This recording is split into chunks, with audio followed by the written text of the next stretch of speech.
son impétuosité avait marqué les fans de la Star Academy. George Alain Jones, principalement connu des téléspectateurs de TF1 pour sa participation à la deuxième saison du Télécrochet, entre septembre et décembre 2002, a fait du chemin en 20 ans. Ce vendredi 14 avril, il a accordé une interview fleuve aux Parisiens.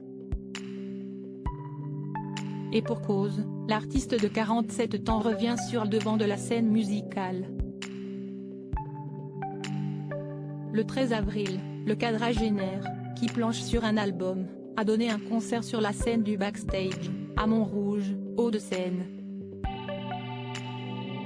Auprès de nos confrères, celui qui a récemment été vu dans le jeu télévisé LOL, qui ressort, diffusé sur la plateforme Prime Video, s'est confié au sujet de ce comeback artistique. Mais il s'est également livré à des confidences pour le moins surprenantes, concernant son expérience au château de Damary-lès, plus de 2 décennies après les faits. Et notamment, au sujet de ses liens avec une autre candidate de sa promotion, qu'il était loin d'apprécier. Supérieure à Star Academy, que sont devenus les professeurs emblématiques. George Alain, elle est possédée, elle fait ce dont elle a envie dans le détail, alors que le quotidien régional demandait à George Alain Jones s'il était encore en contact avec d'anciens camarades de la Star Academy, le principal intéressé a répondu qu'en tout cas, ces derniers ne seraient jamais et potes, à l'exception du chanteur Philippe Miro. Ensuite, dans le même contexte, celui qui avait sorti entre 2003 et 2005 les singles Embrasse, Vivre en danger et Central Park a précisé être également en contact avec Emma Doma, auteure-compositrice et interprète de 39 ans.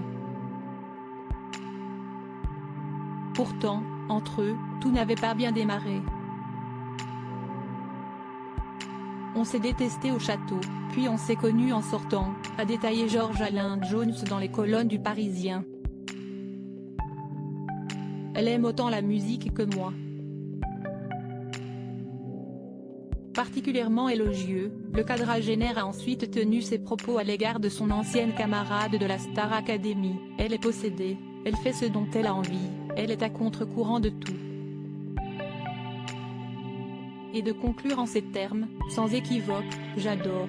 Article écrit en collaboration avec 6 médias Crédit Photo, Olivier Borde.